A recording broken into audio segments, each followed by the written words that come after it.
kale owe wala yasunga nayo wange gwannemesa kale tebutoga bangulika lya ngobi aluwa bampita obini embale bankubira akadodi nayo wange gwankuba endipo naluma situnkabira amusanage wenkabire naluma situnyigira naluma situncry for me naluma see what's wrong with you. Okay.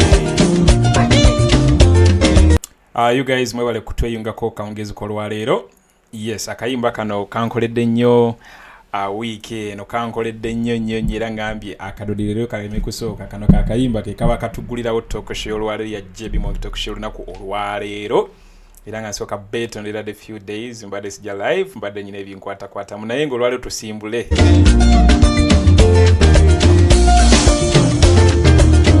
Naluma si kyobomanya ogedde ebigambo biweddeyo era nze kyenkakasa tewali kyokola kyotamanyi lwaki okukuta n'okusajja ogwo ng'okimanyi okusajja kubi oba kyemuliko kituufu lwaki tokissa mu bantu lwaki oliko kituufu lwaki weeyongerera bajoga bantu bo n'amala n'omunywegera gwe ate mula bantu bo n'omala n'omunywegera owamba abantu bo n'amala n'akuwa obujja gwe aba yakuwa amajja yogera tumanye tolewa kokola bukozi baba yakukola tukimanye tibyeyogero birofirabo aba yakuwa amajja yogera tumanye tolewa kokola bukozi baba yakuwa.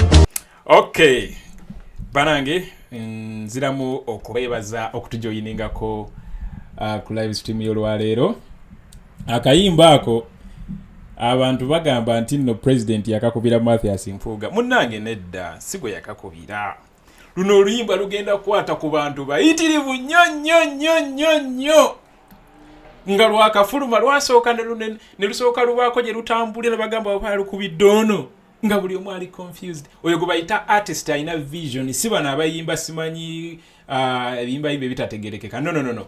Oyimba oluyimba nga lulinga olw'omukwano nga lulinga ate luyimba ku nalumansi ate teweekobana na musajja biki ngolabe lulimba luli philosophical luli awo tulutegeera naye nga luyina message eri deep ng'oyo yekka asobola okutuula wansi n'awuliriza beyond the song yasobola lutegeera kati ku nsasa gegenda maaso ku ssaawa eno bagamba yalukubira ono buli lunaku nedda lugenda kukwata ku bantu bangi nnyo naye ng'ekisinga obukulu abo abatulyamu enkwe abali b'enkwe abagenda ne babeera nga basiiga Museveni akazigo mu face abasimayilingire n'omusimbi gw'omuwi w'omusolo.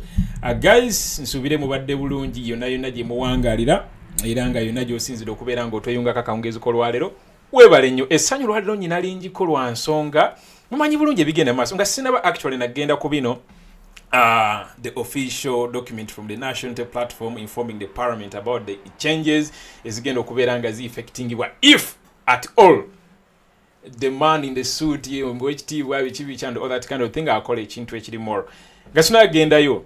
The wind of change is sweeping across the continent. Of course the youngest president currently yava Senegal.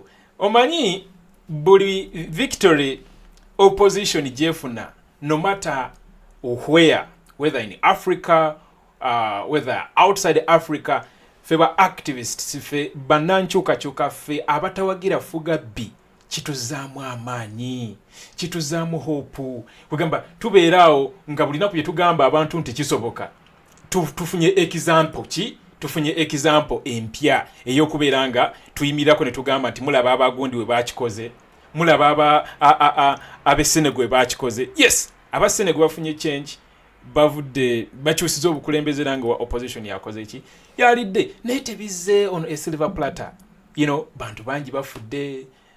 Opposition leader wayo Sonko badde bamusibye kagasango bintu bingi nnyo yugenze maaso bantu bagenze ku street ne bekalakasa naye at the end of the day bamaze ne bawangula nga nange wenyibira wano ku ssaawa eno ne nkugamba naawe toggwamu ssuubi. Abantu abamu baggwamu essuubi n'alaba olugendo lwaffe luno olw'okusigukula mu 7 ne mu 7 ezimu ng'oluzibu ennyo. Nedda si luzibu nnyo. olunaku lugenda kukya eggulire liwandiikibwe nga lirina headline ennene, the rise and fall of Museveni. Olwo abantu abadde batabifollowinga bagambe nti bibadde byangu. Nedda bino ebizibu bye tuyitamu bitupreparingira for that day gy'ogenda okusmilinga agawala bino byonna nga tokyabijjukira byonna ebyabampugo tutawaanye ebyabarita na Bukenya baganda bafu. Kale yes, aba baganda bafu batufuddeko bwe tetusobola beerabira n'eŋŋamba ono bujwanga bano abatukyojjanya bano abatulyamu enkwe abalowooza betulowooza ntutambula nabo naye ng'ate gulokumba kuyimiriza eno kulaba kuyimiriza eri abali mutumalamu amaanyi, you know, at some point oyinza n'okwerabira bino byonna ng'owangudde. So victory wooma nnyo especially nga togifunye ono a silver platter. Kiringa ssente zibakuwadde obuwi oyina engeri gy'ozikozesaamu omudiibudo kyoyagala kyonna kyo kiringa wona kuba jackpot, you know, engeri gy'okozesaamu ssente zo si engeri gy'okozesaamu ziri z'otuuyaniridde z'okoleredde emyaka n'emyaka. So bwetyo victory wewooma abantu b'e Senegal ku ssaawa eno kye balimu gwe tokimanyi na kimanya.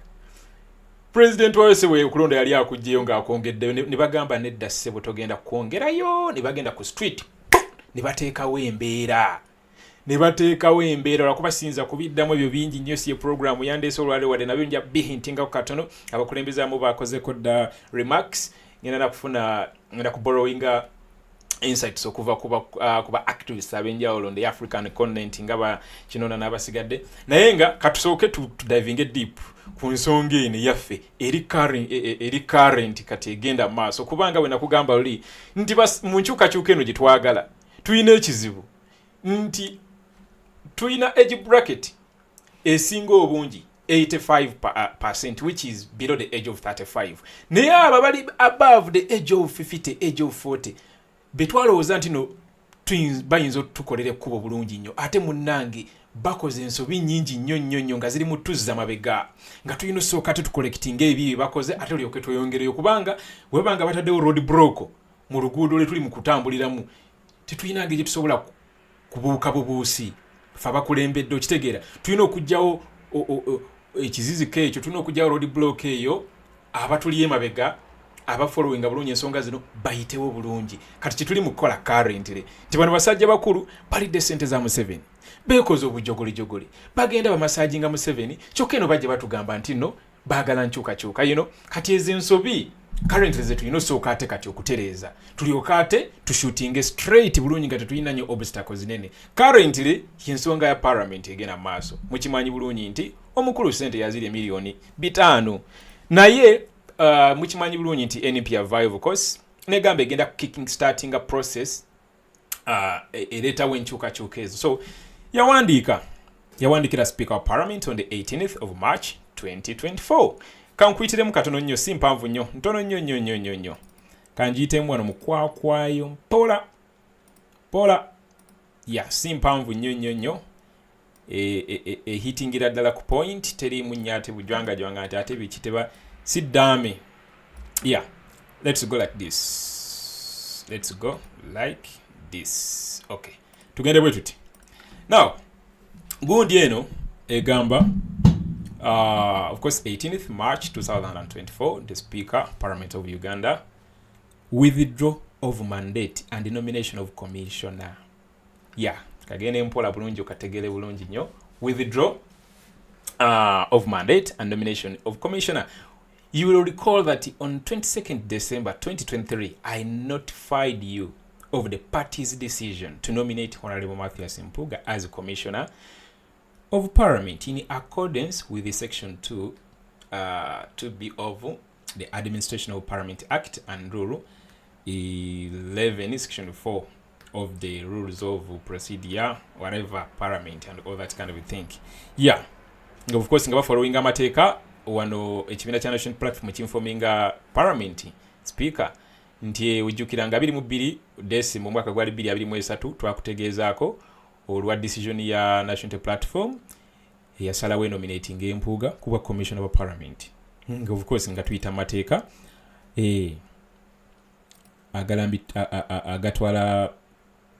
agatwala Parliament. Then the party has now decided to withdraw its nomination of Honorable Mathias Mpuuga and consequently recalled him from that position. Nti kati party esazeewo eyo nomination gyakoze egiwithdrawinze egirikolinzimu kugamba egisazizaamu in brief. Accordingly, the party hereby nominates Honorable Francis Zake, who was unconstitutionally removed from that position on 10th March 2022, as confirmed by the Constitutional Court. Kakati, mwena mujukira nti court yalagira zakazibwe ku kifo ekyo. Naye Anita Amonga kwesa parliament ne bagaana ne bapolonginga his case ne babiranga tebamuzza ku kifo ekyo paka taamu yate we yagwako emyaka 2 n'ekitundu. You get so nenga court yali yasalawo ogwo musango ne gukola ki ne gusala ntino parliament yakola kikyamu okujjawo Honorable Zake. Tebamujjawo mateeka era bye bakola byali bujwanga bwetyo court bwe yasalawo naye ate yo parliament negaana okuteeka mu nkola ekiragiro kya court nenga ate eno yo parliament ebaga amateeka obalaba ensi gye tuwangaaliramu. Parliament omulimu gwayo kubaga amateeka ensi kwetambulira onfuna bulungi. Parliament nebaako ekintu kyekola ng'ekubirizibwa speaker ensonga ne zigenda mu kooti. Kooti negamba constitutional court nno kooti negamba mumanyi parliament bye mwakoze tebyabadde mu mateeka. Amateeka mwe mugakola ki mwe mugakola naye ate mwagamenye. Omubaka gwe bayita Honorable Francis Zake Butebi mumuzzeeko ku kifo kye kya parliament kya parliament commissioner. That was omwaka guli ogwa 2022. Kaakati munnange yo parliament negaana okuteeka mu nkola ekiragiro kya kooti ne bagenda maaso ng'ensonga baziwanvuya paka taamu ya Honorable Zake bwe yakola ki bwe yagwa. Kati wano NUP ekugamba nti the party has now decided to withdraw its nomination of Honorable Mathias Mpuuga and consequently recalled him from that position. According to the party, hereby nominates nti tunominate nze kati Honorable Zake eyajjibwa mu kifo ekyo mu bumenyi bw'amateeka. NUP neyongera gamba nti please note that if Honorable Mathias Mpuuga remains in the parliamentary commission as a member, he will do so without the mandate of the party and the opposition platform. NUP yo eringa kugamba ensonga kugamba statement egikoze in bold nti ife stand yaffe eri nti Honorable Zake ye commissioner waffe gwe tunominatings. Naye Mathias Mpuuga bwagezaako n'agaana. In brief balinga abadde bategeeza Anita Amonge nti bwogezaako n'okozesa olukujjukujju nga lwakoosa ku mapenduzi n'olemeza Honorable Mpuuga kuba commissioner oba Honorable Mpuuga wagezaako n'asigala ku kifo ekyo ajja kuba representing values zaffe. Ajja kuba akikola nga tayina mandate yaffe. Ajja kuba akikola nga tayina kwegamba buwagizi bwaffe oba in brief ajja kuba akikola kululwe nga tali presenting values zaffe kuba ffe tugamba kino kati ye wadde okola otherwise. Basically ikyekyo n'ateekako omukono. Of course Secretary General yakwasaganya ensonga zino era ebbaluwa eno yatuuse bulungi wa Honorable Zake netuuka bulungi wa Mathias Mpuuga era netuuka bulungi wa leader of opposition in parliament ngoye Joero. Of course eno copy gye tufunye ayiyo ono office eno yajukubye ekifaananyi negikola ki NUP tenaba gikola ki sinabagirabako ku mutimbagano gonna ogwa national platform. Let me first see something here before I make any allegation. I always want to be factual. Sagala kuleeta wano information yetali ntuufu. Yeah, national platform tenaba kuteekayo gundi eno. Kati eno office ya receiving ebbaluwa eno nga received by Onyang Yube on the 21st of March 2024 yakubye ekifaananyi kino n'abeera nga akituleetera on social media. Basically that is that. So kati mwena roza mukitegete bulina kumubuuza nti ate amanyi mwagana ne muwulira Mpuuga nga ajeewulira ku CBS kolo yakola show nga bamaze omuwa amagezi kale ako tebamugambako nti oba wayitamu misinde da bamuwa amagezi akole ki agire nagenda ku CBS nawaga nnyo ate balwa gye mwansindikira eti awaddeko mukono nti ate namwengera be exposing ate simanyi transparency issues mu kibiina ate nze sobola kukulemberwa abubuka buto simanyi small clinical family groups and all that yogera ebigambo byali bingi nnyo nayogera olugamba NUP terina buyinza buzijja mu parliament. So ezo toni zezo zewawulira manyi wabeerawo ekikusindikiriza emabega kati eno NUP kyerengere nekugamba nti ne bategeeza mwe bannansi nti timpuga walemerayo wa commissioner wa parliament kwa boy waliyo musimbi ate omusajja tumulabiye musazi wa ddiiru kati akwamu akafanaga sente kano nkaleka nzikiriza zaaka yabagenda mu kifo kino obangu gube wekitegeera. So naye ndabye ku Twitter handle yagamba nti enkya saawa nnyo agenda kubeerayo ne conference katulinde tulabe kyanayogera katulinde tulabe kyanayogera naye nga omuguwa yaguyina either agweteeka mbulago yagweteeka mudda guyinza okuba tegunamutuga bulungi yagweteeka mudda. So katulinde tulabe oba akatebe kakoze eki kayimirizaako kuli okugulu agenda kukasamba omuguwa gukole ki bode ye weight ye esike bulungi omuguwa agweyambale bulungi nnyo mu bulago. So agukutte yagweteeka dda wano kuba omusajja omuyivu ng'oyo kyeyandikoze in the first place kwekola ki kwekulekulira as simple as that. Naye it's not the culture here and actually they always portray to be the one who's driving that kind of culture but they don't practice what they preach. Anyway ensonga zezo okujjako ng'alina oba olina ekirala ky'obuuza ku nsonga zino naye nga ngenda ziddukako mangu nnyo live yo broadcast wayo tegenda kuba mpanvu nnyo. Njagala kudduka ku nsonga ndala nnyo naye of course that is that. Waliwo alina kyagamba ku nsonga eno Abdu Rashida bana mwe bali kubeerako Proud Ugandan for Authentic TV Shabanite Lynn banange mwebale kubeerako always Kato Namata Sise Maureen Sabela mwebale nnyo mwebalire ddala mupushinge message tugende maaso nga tugipushinga. Of course musajja mukulu yavuddeyo n'agamba East cannot be fully independent Kigundu after how many years bino tubimanyi nzize bawa njagala tugendagendako ku nsonga za Senegal ezo katonotono just okuzaamu amaanyi gwe wenna atera okuggwamu kaleko ku maanyi n'olabanga ensonga zino zituliko ezitasoboka kisoboka.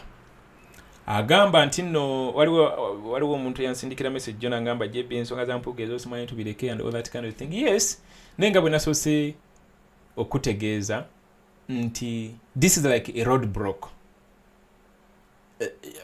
Its success is actually going to draw a distinction between us abagala okuletawo enkyukakyuka ne bali.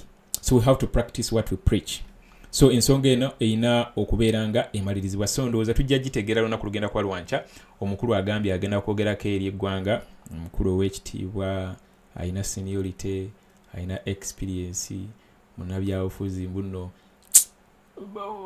omuntu abeera bw'ati asala ddiiru n'omuntu bw'ayagala okusiguukulula nga zirimu ssente mutuleke temutunyiza natunyiza. Njagala mbabulire bannange tuli bakambwe nnyo abaali balowooza nti no revolution kukanyuga mayinja nti oba kugenda ku street kwokya nguudo oba kukola biki kwokya bizimbe. Nedda, Uganda is going to have its own style of revolution just like the way it was in Sudan, just like the way it was in Libya, just like the way it was everywhere.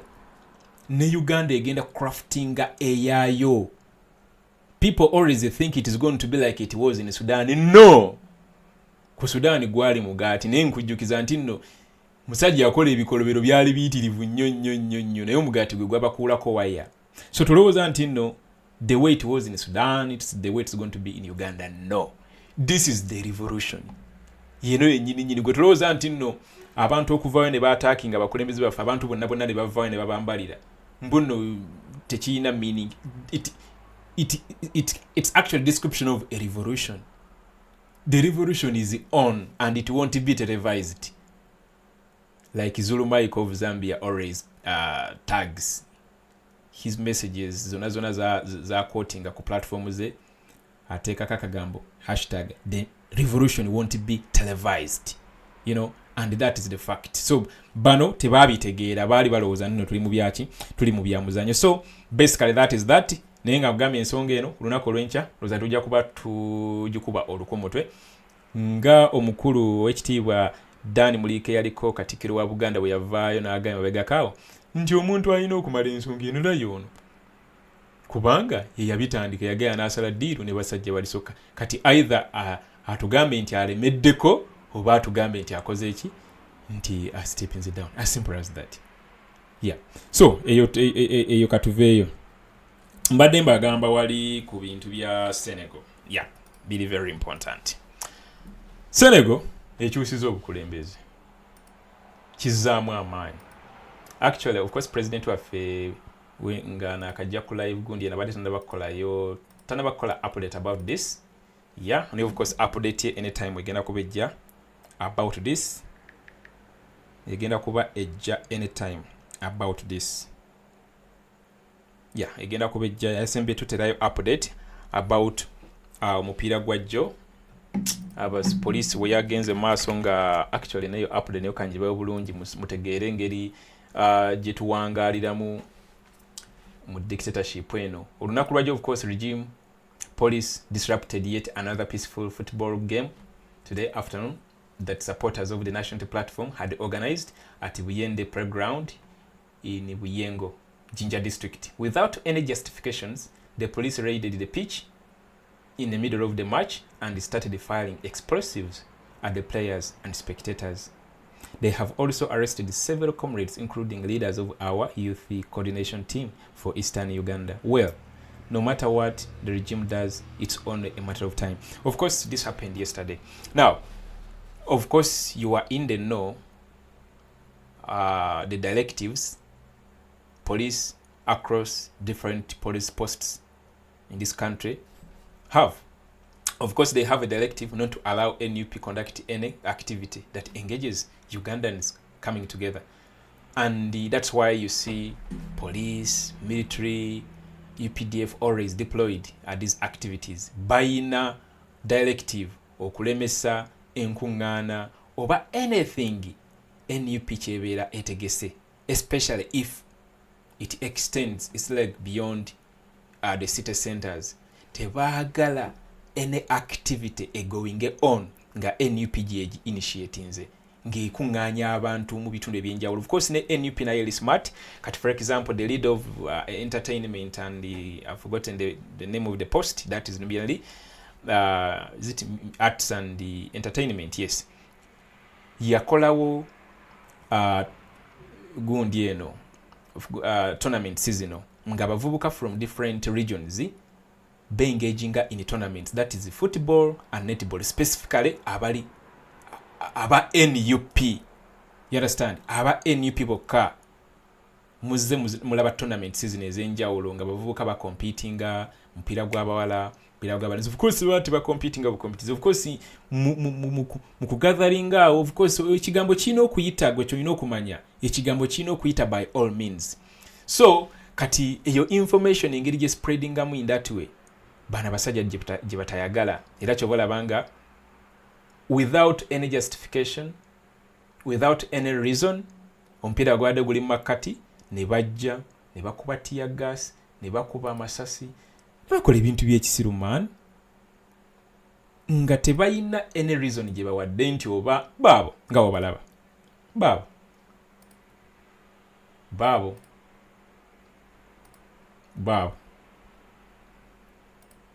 mupiira, it's just a football match organized by NUP members, Jinja district.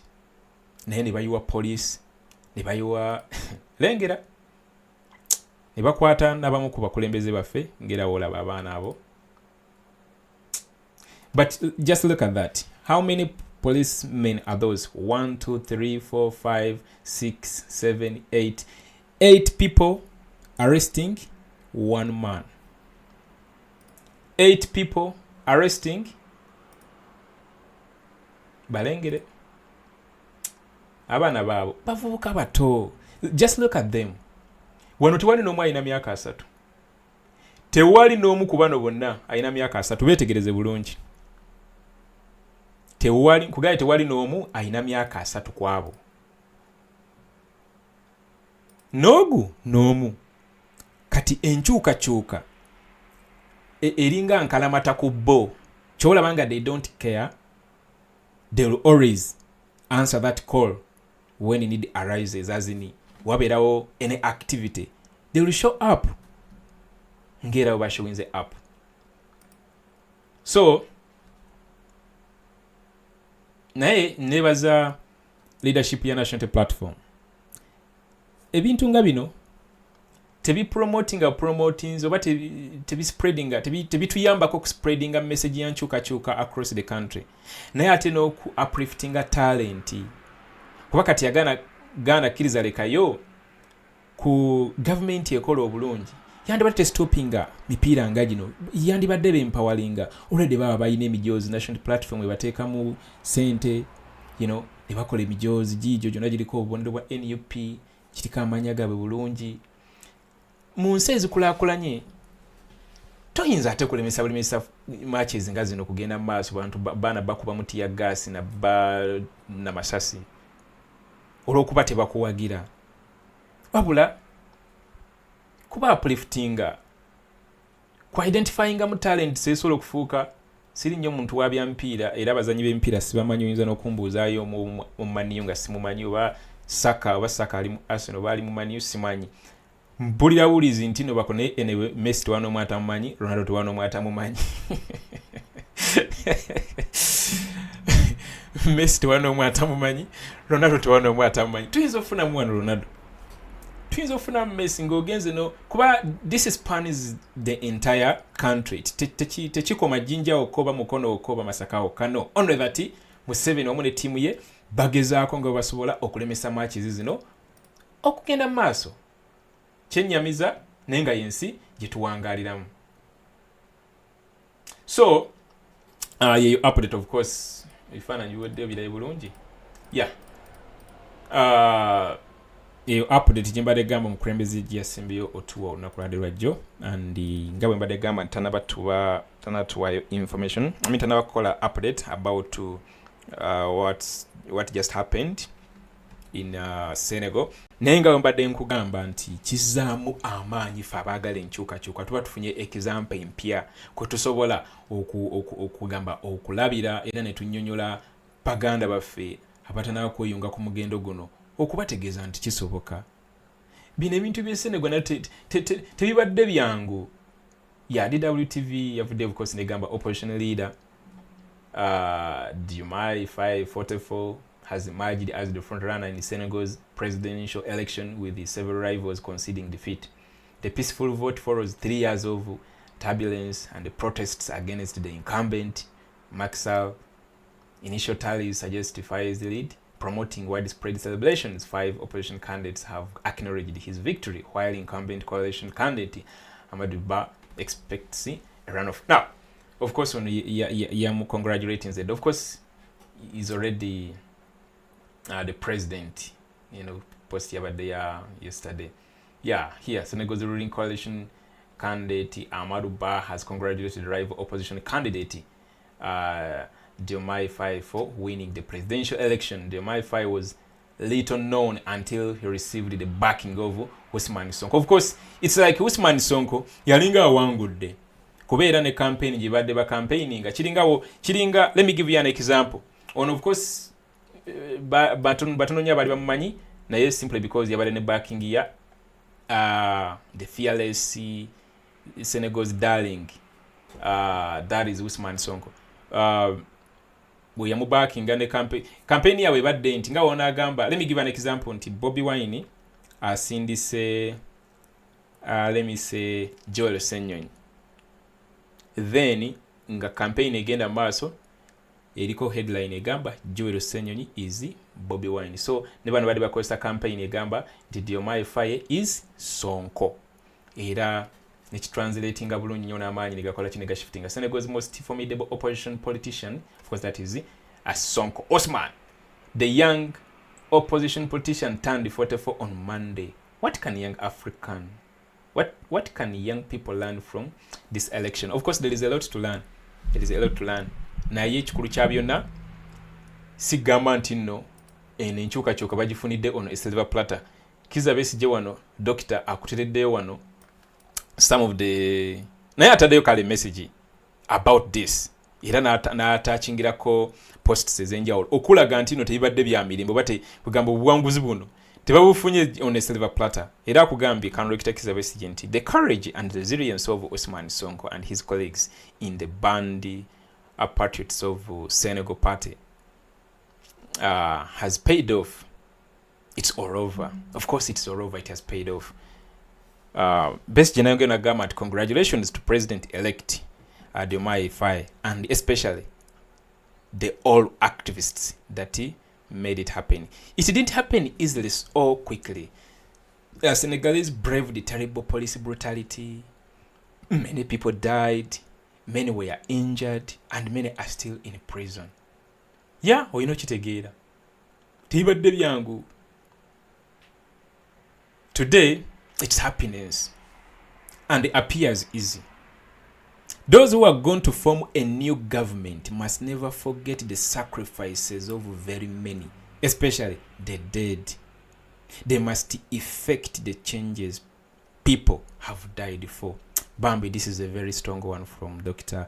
Kizza Besigye. Agambye nti abo abagala okuteekawo abagenda okuteekawo gavumenti empya tebalina kwerabira sacrifices z'abasigadde abayitirivu ennyo abaali ku mugendo guno gwe gumu abafudde. Kati in this context tetulina kugezaako at any one point kwerabira baganda kyolabanga we document them. Tetulina beerabira. The only price, the only kyetusobola okubasasula to fulfill what they stood for. Kyekyo kyokka kyetusobola okubasasula. Kyokka kyetusobola okubasasula. Tetulina kyetusobola basasula kirala kyonna ku kino. Okujjako okusigala nga tuli ku mulamwa, okujjako okubasasula. Ekyo kyebaali nga bayimirirako okulimira ku mazima era n'okumakinga sure nti eno mission tugifulfillinga. Yeah, Besigye akutereddewo of course some of the screenshots nga akulaga kati for example this one it says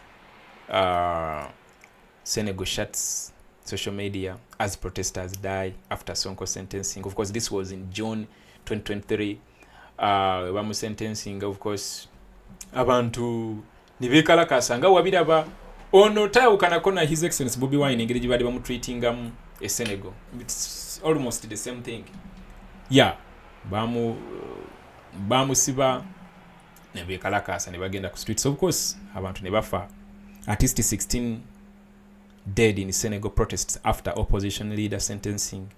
9 dead as protests rock Senegal after Sonko jail sentence. 2 killed in Senegal in the protests over arrest of opposition figure Sonko. So amasanyalaze mayitirivu nnyo naye gayina nga bwolaba bwe kiri wana Uganda nti Bobiwine bamukwata ku katono we bati Museveni kati yakitegeera na butegeezi nti okata kyakwatwako kyolaba nga we yali ava ebweru recently nga balowooza nti waliwo ekitegekeddwawo okuteekawo okwekalakasa countrywide ne fake intelligence yaabwe bamuwambira ku nnyonyi nga tannaba na kugifuluma ne bamuwamba tebamutwala mu kkomera kuba tebalina na musango bayinza muggulako ne bamutwala paka wowe. So the same thing era noono we bamukola e Senegal noono we bamukola e Senegal naye kyamaze ne kiggwa kati tukirabanga ekyawedde kubanga yagalagana kkiriza lekayo oli kati kapuuti incumbent waabwe saa takyali president n'oba ofa otya kaweddemu dda omwana ye president kati kyetulina okukola era actually Dr. Dataddeyo wano message egambye nti African opposition leaders move to halt Senegal democracy slide.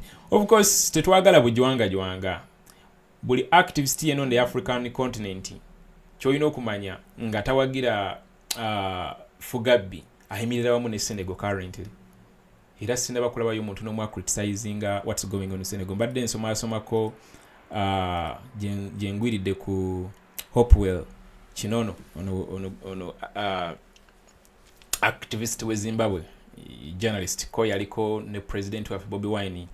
Was it in France? Yali conference che yongera bidde. Was it France or no? It was not France. I've forgotten the conference. Never aliko bona ku platform yemu. Eno platform eno president kwe yatotolera olugendo lwe bulungi nnyo. Let me just retrieve for you something here. Sparking off obwongo bujjukire bulungi. Yeah. During this summit bali bonna during this summit ono Kinono yali Geneva Summit for Human Rights and Democracy. During this summit mukulu ono Hopewell Kinono yali wamu ne president of naye ensonga zino of course are following nnyo African politics naye asibuka Zimbabwe era kugambye nti from jail to state house nakugamba the next president of Senegal according to media reports coming out of Senegal is likely to be the 40th. Of course, because 13 hours ago, Gatimana Mukolachi, Katanaba officially, Kuberanga, Nawangude, is likely to be 44-year-old Linyalin Soka in Kaluizo Kusoma, Cholanga Soma DMI Faye, an ex-political prisoner jailed by an ex-political prisoner. An ex-political prisoner jailed by the current president. But this victory is not coming on a silver platter. For the opposition movement. When the opposition leaders were in jail, the opposition movement took to the streets defying the fear of the military. When the current president attempted to postpone the elections, the people took to the streets again. Unlike Zimbabwe, now he's referring to his friends or to his comrades in Zimbabwe because he's coming from Zimbabwe. Atemo chimanyi bulungi bigenda maaso mu Zimbabwe. Ever since akatambiwe kachuko kuva ku Mugabe and then the current 83-year-old Mnangagwa, actually a friend to dictator Museveni, omanyi ba dictators bakolagana bulungi nnyo. Mugabe mukwano nnyo gwani gwa Museveni. Tosobola kusanga Museveni nga mukwano gwa, for example, presidents from ensi na democracies. Tosobola kizibu era ojja basanga nga bemanyi nga boyiro jja mulaba ng'ali ne Mnangagwa, omulabe ng'ali ne Pobia, kugaba kwatagana with Cameroon and all that kind of thing. So he's referring to Zimbabwe because of what is currently happening in Zimbabwe. For those who don't know anything about what's happening in Zimbabwe, bro, ate yo kiri wasi. Twalaba nti nate waffe kiri wasi. Nate bo kiri wasi times 2. Wadde kale bo bachayinawo ka small window of democracy ero kyolanga internet bajja gishatinga down during elections. You know, bayinza okubeerako ne katonotono nnyo basingako kaleko ku Uganda katonotono yakyogera bwentyo kuba waffe kiri wasi bro, kiri wasi. Anyway, akugamba wano, unlike Zimbabwe, a vibrant civil society and strong institutions also kept the current president and his regime in check. Vibrant civil society and strong institutions also kept the current president and his regime in check. Ekintu ekitali wano mu Uganda nti ffe wano ojja kutunulira akakiiko ng'aka human rights nga ono omukazi wandiga wangadya akolaki nga asesema busesemi man ng'ensonga z'Abaganda baffe babuzaawo azisekeramu busekezi ng'era takiinaako buzibu. Ojja kulaba nga parliament Anita Amonge akose sente mpitirivu enyezo omusolo ng'olunaku asobola okukosa obukadde 18 awaanibwe buwaanibwe Mao aveeyo agambe nti no bali mu kulwana sister we ne what do you expect from Mao, a person who sold the entire political party because of ministerial position? So ekyo tekikwewuunyisa naye an institution nolaba abantu abakulu abandi badde defending amateeka gagamba buli kimu ekikolebwa kigulwa amateeka ninga ate bali mu kuwagira obumenyi bw'amateeka. So wano kino nakugamba nti vibrant civil society and strong institutions in Senegal also kept the current president and his regime in check. Also, unlike in Zimbabwe, the judiciary followed the constitution on the particular issue of the election date and attempted postponement, perhaps because the people's voice on the streets was unequivocal. Of course, ebyokubeera nga akalubali baagala kwongezaayo nga president we Senegal yali akyagadde mu kusooka, abantu bagenda ku street ne bayiwawo omubiri nga tobanyumiza military naawe oba okitegeera nga tobanyumiza military ebyo nga tobanyumiza military kyekyo president kyamukubisa akayimba k'akatengo nti abaana bawano temuba n'akatengo ekisibye enkyukakyuka ke katengo. So tulina okuvaamu akatengo nga ma police military byonna ne babiyiwa ku nguudo, yes tusigala tuli kwalaali. So wano kyakugamba nti unlike Zimbabwe, the judiciary followed the constitution on the particular issue of the election date and attempted postponement, perhaps because of the people's voice on the streets was unequivocal. You see, when the citizens occupy the streets, captured officials tremble, fearing the wrath of the people if the regime falls. If you don't give regime officials any reason to fear abusing their power by mobilizing people onto the streets, they will follow their stomachs because there is nothing to fear. So tulina okuteekawo embeera by all means. Gwe tulowooza nti nno ebintu bigenda kwekola bwekozi, kino no wano kyakugamba kaaka akavubuka amyaka 40. Tulowooza nti bigenda kwekola bwekozi. Bwe tuleka abasajja bano tabachekinga, bwe tuleka bano bampuuga ne bali omusimbi gw'omusolo ne tubaleka ne bayinaayina, oba okugamba perpetuating that culture, oba olaze bulazi nti it's okay kati nga Museveni yavudde ejo n'awaana Anita Among. Ndabye Dr. Spanga agamba ku Twitter bambi nti kati Museveni engeri gye yavuddeyo n'awaana Anita Among era n'amuwolereza okukozesa obubi office ya speaker, n'amuwolereza okulya ssente z'omuwoomusolo, kati bagenda kugenda mu maaso banoonyereze ku nsonga ezo kuba Joel Ssenyonyi gye yavuddeyo n'ateekawo omuliro mungi era n'akola ki kugamba nga mukambwe nnyo ensonga era n'azongerayo bakulu bakole kibanoonyereza. Kati Spanga abuuza kati bagenda kukola ki? Bagenda maaso nga banoonyereza ku nsonga zino. Naye ate era Spanga n'ateekawo nti mbadde nerabidde nti Gigi yennyini ensonga yali yazitya dda.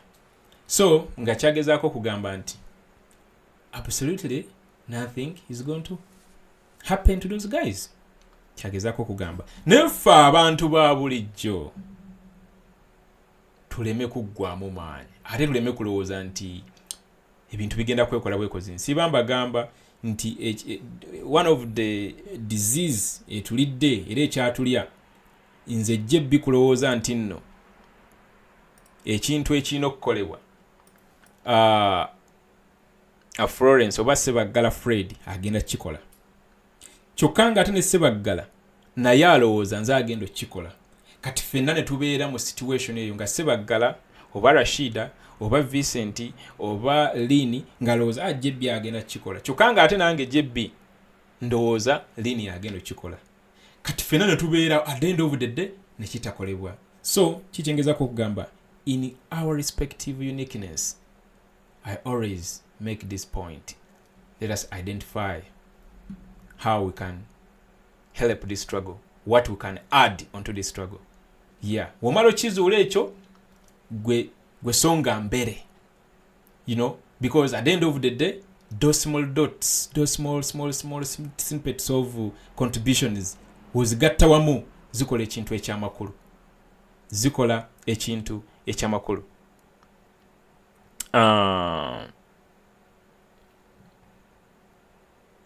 Abdullah agamba, by the way, people should take note that these last hours of anything, bracket and take out struggle, are always dangerous. So use a lot of wisdom.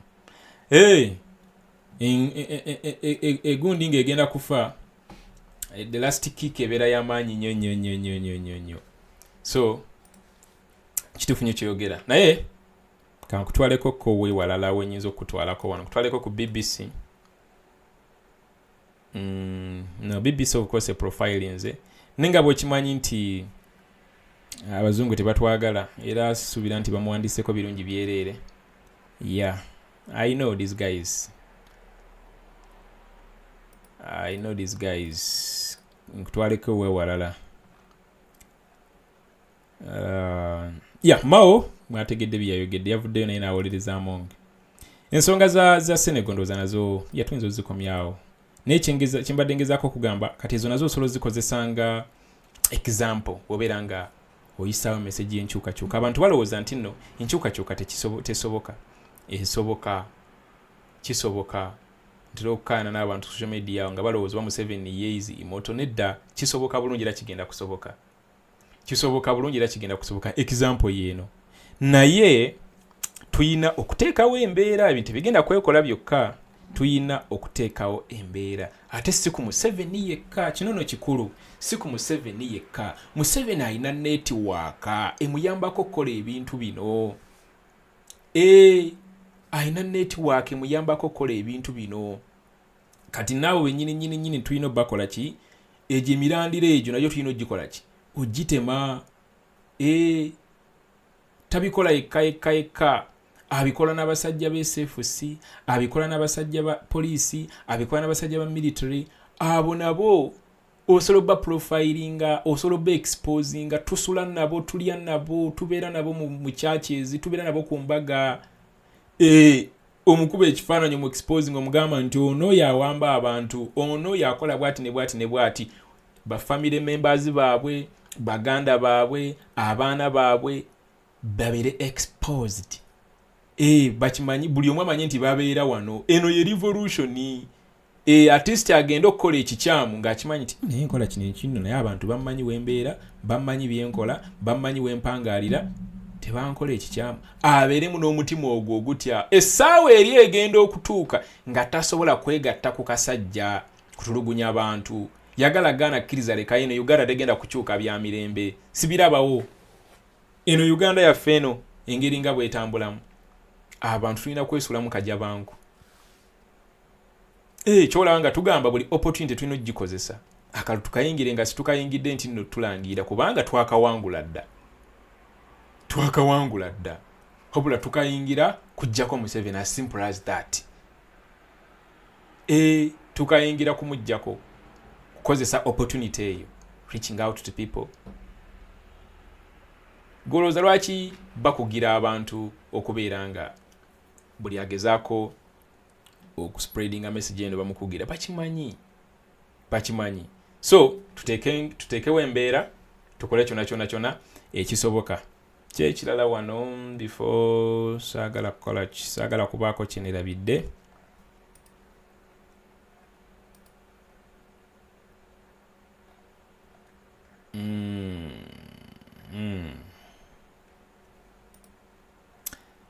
Badde nkugamba ku netiwaaka ya Museveni kati wekijja kuba pastors ate ne gujja bagira gwe ba pastor basusse.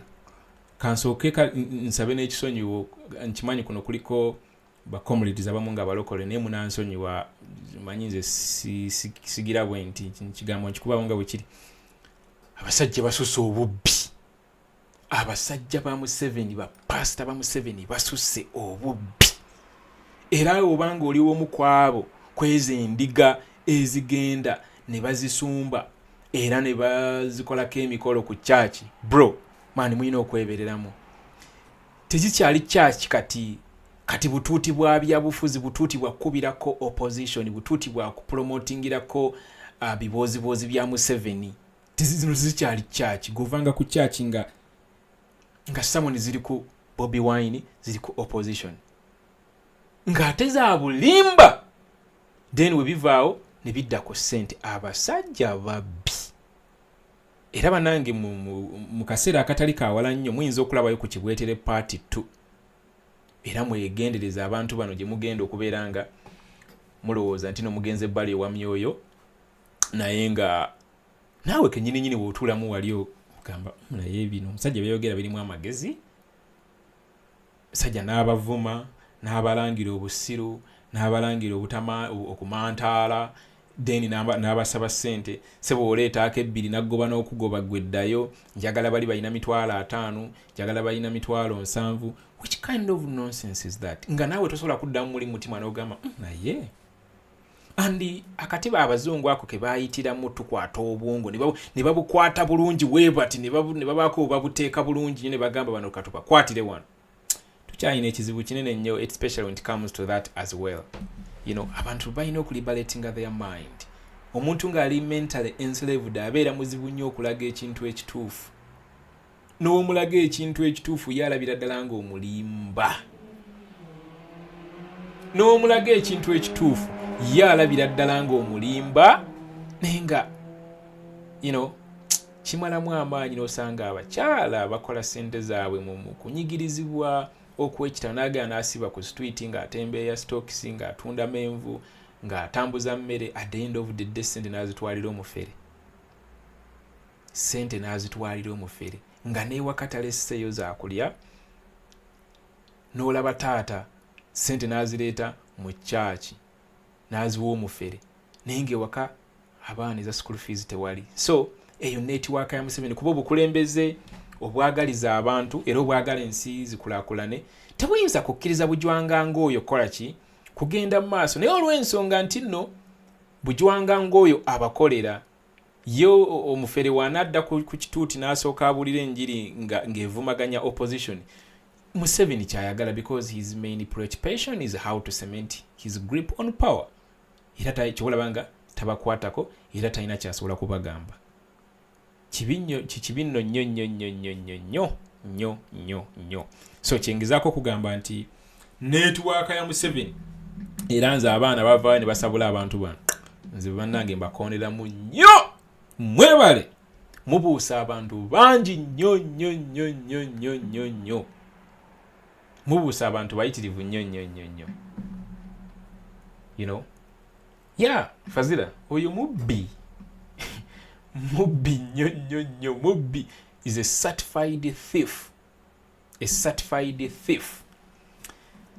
Okay guys, kandabe kikira kinategese okubeera nga mbannyonnyola oba nga mpita mu lunaku olwaleero nga sinnaba ku winding up essaawa yiye naatera okubeera mbulayi dakiika 9 kale singa nategese essimu amati yabaddeko omuliro. Ngenda kufunayo olunaku nga lwa masimu gokka era session eyo tujja giyitanga voices of change. Ka session ka voice ka your voice mu programu yaffe eno such that of course nga sizze kwogera wabula nga masimu gokka ku nsonga eziba zigenda okubeera nga zigenda mu maaso kaseera ako. As I wind up nkugambye nti olunaku lugenda kuba lwanca ensonga zino eziyise olunaku olwaleero. Omuntu azivunaanyizibwako eyali enguzi oba eyali asente za Museveni avuddeyo n'agamba nti olunaku lw'enkya agenda kwogerako eri bannamawulire. Of course sisuubira nti n'agenda babuuzaako nti abaaye muli mutya mugyebalekoyo gye muli, abagambe nti bayi nedda ayina okwogera ku nsonga zino era bwe tugenda otegeerera nti asazeewo ki ku nsonga y'okubeera nti alina okuva akalambidde. National Platform Leader kugambye nti nno bw'alemerako by force abatakyatulipresentinga ffe nga aba National Platform oba ffe nga aba opposition block. National Platform eyogera in that capacity because it has the majority members that are on the side of the opposition in parliament. So that's why eyogerera mu capacity eyo nti ajja kuba takyatulipresentinga ngaffe abali ku ludda oluvuganya mu parliament. So ekyo ndowooza NUP ekisitatinze clearly era tekiriiko kukabuuza, ekisitatinze loud and clear nti bw'agaana kuba kisoboka asobola okugaanirayo era olunaku lw'enkya waddembe ogamba sigenda kulekulira era w'okiwulira teweewuunya. W'okiwulira ng'akyogedde nti sigenda kulekulira teweewuunya, asobola okugaana kuba ayina backing yaki ya parliament. Anita Among speaker parliament mukwano gw'enfanfe ate omusimbi bagwegabira bonna yo Anita Among engeri gyazibbamu omulaba ye alina ku level ya waggulu nnyo mukuba sente y'omuwi w'omusolo govanga okubeera South Africa n'obeera Kenya n'obeera ne Tanzania at the same time. Kisoboka Kenya ne bakuwa milioni 3 mu mmeka, Kigali ne bakuwa 10 mu mmeka, South Africa naye ng'agawalayi obadde mu kifo eki oba yali Kenya okka South Africa teyagenda n'Ekigali teyagenda naye nga bakulaga ssente emiliyoni ezisoba mu 3 zimuweereddwa era zikonyeyo ku akaunti ye. So engeri gye babamu ssente bo kati alina backing yaki alina backing ya Parliament. Mwalabye bulungi nti naba NRM ennaku ze babadde bamuwolereza every now and then. Ba Captain Babu babadde bamuwolereza, ba Chris Oboli babadde bamuwolereza, bangi Mao bandi bonna babadde bamuwolereza, so alina backing.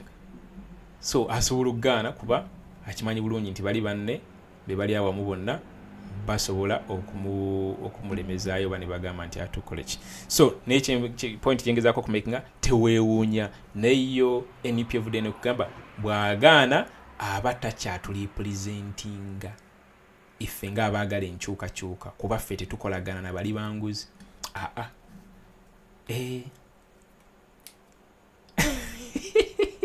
Wale wana predicting nze Kolbe agambe nti no he won't resign. Sajja yagala sente oyo waliwo akafaananyi kubanga azikutte mu lubalo bwati ali muzisindika milioni 5. Alright guys, ndowooza tujja kuba tuddamu lunaku lugenda kuba lwanca. I believe yes, akayimba kano mala n'okutegera wamba bantu bo n'amala n'akuwa obujja gwe baba yakuwa amanya yogera tumanye tole wakokola bukozi baba yakokola tukimanye tibyeyogero biroferamu baba yakuwa amanya yogera tumanye tole wakokola bukozi baba yakuwa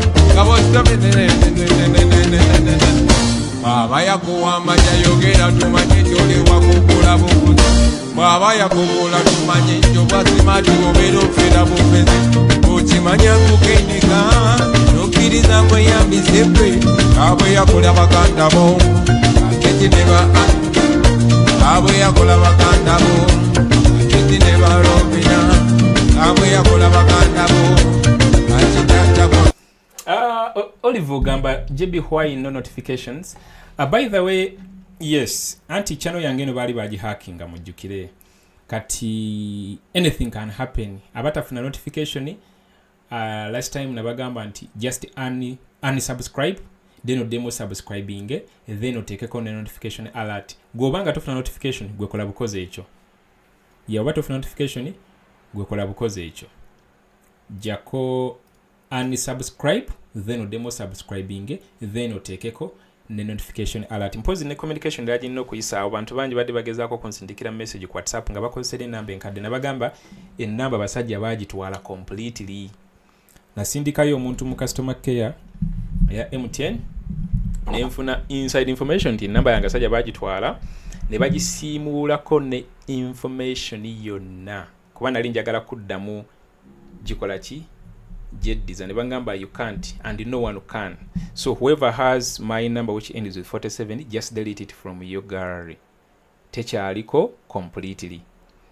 Waliwo adde bagezaako kusindika mbaga bati GB abakinedda enamba yange empya kweriyo actually kanjiteke ne mu comment section one it is 07643 7 nesimbi ya mukaga, that's the new one kweri bulungi ku WhatsApp yeah nayo banagitwala era nga nfuna endala yeah era banagitwala era nga nfuna endala wakitegeera yeah so that is it. It is 0764 3 7 and 6. That's the current one. Yeah. Eri obanga ojine esimbi ya 47 just delete it from your phone gallery. Esimbi ya 47 yeah. Yeah. DJ mu bujja sikyajinako access. Yeah. Mala n'okutegera wamba bantu bo n'amala n'akuwa obujja gwe baba yakuwa amanya yogera tumanye tole wakokola bukozi baba yakokola tukimanye tibyeyogero biroferamu baba yakuwa amanya yogera tumanye tole wakokola bukozi baba yakuwa baba yakuwa amanya yogera tumanye tole wakokola bukozi baba yakokola tumanye njoba simati obero fera bufezi ukimanya kukenika nokiriza mweyambisebwe abwe yakola bakanda bo aketineba abwe yakola bakanda bo aketineba robina abwe yakola bakanda bo akitata bonna bonna abwe yakola bakanda bo aketineba robina totunda moyoko naloma totunda moyoko otunda bantu bo nalumansi otunda abantu bobbe nalumansi tunkabira nalumansi tunyigira nalumansi what's wrong with you wekabire nalumansi what's wrong with you mama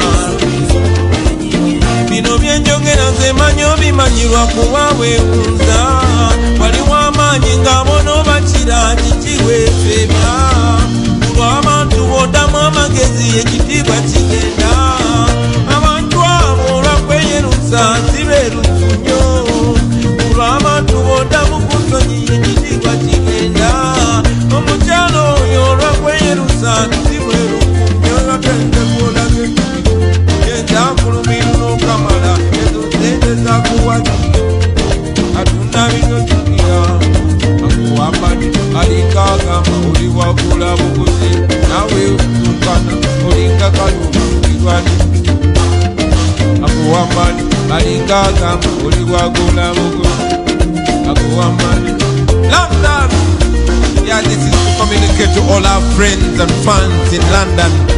For the first time in 10 years, we're going to be performing in the UK at the Crystal Palace, yeah, at the Crystal Palace venue, April 20th. Banange tubere fena abantu be London tusekane sanyukemo.